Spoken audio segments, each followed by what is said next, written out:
Hi there everybody, it's Heidi from Workable Wellness. I wanted to chat to you today about how to deal with a long haul flight. I have recently had a very long haul flight, 27 and a half hours from door to door.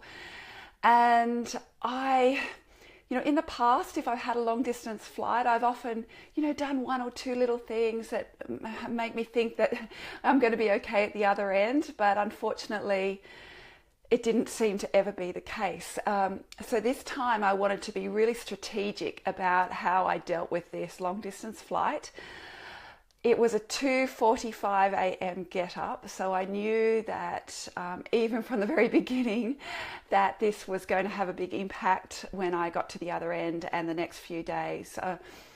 The last few years I've had some really long bouts of crippling insomnia, and I knew that this kind of flight was one of those flights that would truly just put me out for ages. So I was very strategic about how I approached it, and I am pleased to say that this time I came out of the end of the flight and I was it just felt like a normal day for me from every day going forward.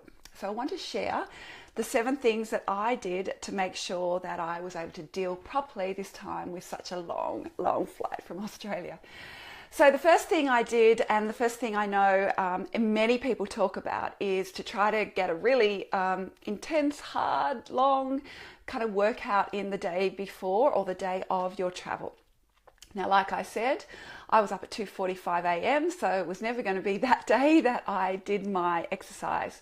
But I certainly did the afternoon before. And that just helps, to tire your body a little bit so that sleep comes a little easier when you're on that plane. So that's the best thing you can do prior to getting on a plane.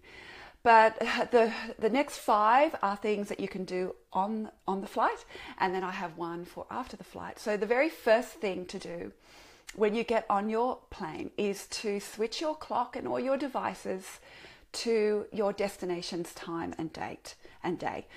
And it's not just about doing that. You've actually got to do a bit of a mind shift in your brain, because it's really easy for us to always keep saying, oh yeah, but I'd be at this time in Sydney, or I'd just be getting up now, or this is when I'd normally be eating. You've got to try and prevent yourself saying that. You just got to go into the mindset of, this is the time I would be eating, sleeping, having activity in the place of your destination. So that's the first tip I can say for when you get on the plane. Second, of course, is what you consume. So alcohol and caffeine can all have a big effect when you are flying, and your levels of dehydration. Now, I'm one, if I'm about to go on a holiday, for example, I like to have a little champagne to celebrate that at the airport or on the flight, and that's okay. You're allowed to have some balance in your world and do what's right for you to help you get in the mood and to celebrate and to just make things start, and that's fine. But just don't go overboard. And it's same with tea and coffee on flight. The caffeine will dehydrate you a bit, so you want to be drinking lots of water, just plain water if you can, to really hydrate your body and your cells, so that you don't get through to the other end and have that terrible feeling of just, it just makes you feel yucky when you're dehydrated from a long haul flight. Of course, your food consumption is a big deal. Now, I like to speak about things being an MVO. What is the minimal viable option? So, best case scenario, of course, is that you wouldn't eat any of the airline food. You would take all your freshly baked organic stuff that you've made at home and you've packaged well and you've brought it onto your flight. But of course, that's really unlikely to happen. So what's the next layer that you can do? Well, depending on where you're sitting in the plane, it's the quality of your food, but you can still make some pretty good choices no matter where you're sitting. And that starts with before you even get on, by saying perhaps that you have these types of food issues. If you are not dairy or gluten or vegan or vegetarian, make sure that you indicate that prior to getting on your plane so that you have the right food that's right for your body. I would even suggest to many people to say, and probably airlines would hate me for saying this, but if you say you're dairy and gluten free, the food that you're going to get is going to be so much better for you on that flight. If you're not getting really cheesy, creamy pastas that are going to stick in your tummy, that's going to be really beneficial. And same with the bread. Like, I don't know where that bread's baked, but it is like glue in your tummy after you eat it. So if you can avoid the bread at all costs, that would be one of the things I really would say would be a best case for you. But of course, minimal viable option is that you just pick and choose a little bit, usually get some kind of choice. So have something with some kind of vegetables and salad and some protein. Avoid the bread and butter and the desserts and things like that. Just fruit if you can. So that would be my suggestion in regards to food. It will make you better because there is no doubt that after being on a long flight, we can feel our digestive systems don't work very well. And that's usually due to the dehydration that has occurred and the type of food that we've eaten, and because it's so irregular and off our body clock time. So just do what you can around that. You don't have to be completely full on about it, just do what you can.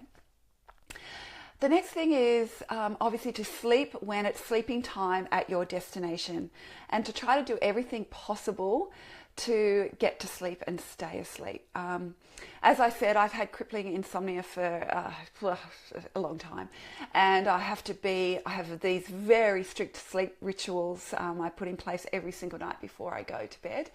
And I knew that this would have to be the case on this flight as well. So two of the things I make sure of is that I've got the iPads to keep out as much light and activity, because you do see the kind of shadows going past. And the other thing is to get some really comfortable and effective noise cancelling headphones, because it doesn't matter which end of the plane you're at, even if you get to lie down flat, that engine noise is really going to keep you awake. So if you can kind of cut out all that noise from the engine, it'll be a lot easier for you to sleep. And doing whatever you can to any normal practice that you have. I mean, I have some funny little practices and rituals that I do before I sleep, and just one of them is to have lavender hand cream. It's the last little thing I do for kind of an hours prior to what I do. The other thing is, it's really easy to be watching the TV in front and shows and movies to pass the time. Of course, that's a good thing, but just before you're going to sleep, if you can switch that off and just read a book, that will really help you on your flight. So yeah, getting some kind of sleep at the time that you should be sleeping for your destination will help start to adjust your body clock so you're okay for once you get there. Now, the number 6 thing is that you should try and stretch while it is activity time and kind of daylight time on the plane. Try to move your body, walk up and down the plane, or just sitting in your seat doing some calf stretches and glute stretches, and maybe I'll do a Facebook Live on how to stretch in your sleep on an aeroplane real soon.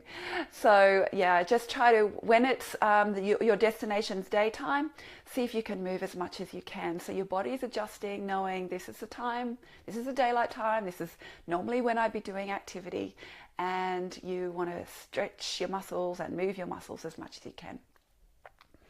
Now, what do you do when you get to your destination? Well, of course, so many things depend on what time that is. I was really lucky. We got in at 8:30 p.m. So by the time we got back to the house, my relative's house, we were able to have a cup of tea and have some hellos and then go off to bed. And that, definitely made a big difference. The hard one is when you arrive first thing in the morning and you have not had a lot of sleep and you've had 27 hours and you've got to try and stay awake all day. Look, the best thing you can do is try to get out in the fresh air, get into the sunlight. You want to activate your pineal gland so that serotonin, melatonin is all happening, and that's going to help adjust your body clock so that you will sleep at the correct time for your destination. So I really, really say that once you get there, the last little thing you can do, which is going to make such a difference to that first night sleep that you have, is to get outside. You don't have to do a full-out workout or anything. Just get outside and have a walk, explore where you are, maybe do some sightseeing if you feel up to it. Or maybe it's just walking into one of the parks and sitting on the bench and just getting the sunlight on your body. Anyway, I hope that has helped you. It made a big difference to me this time. I was really shocked that by putting all those 7 things in place, what a difference it could make to the way I felt when I got here. And I hope that you might be able to put things in place next time you have a long haul flight. I know us in Australia often for business, and I know many of you who are listening are having to do lots of business flights. So yeah, sometimes we've just got to be a little bit more strategic when we know that it's going to affect us. So until next time, be well, love life. See you soon. Bye.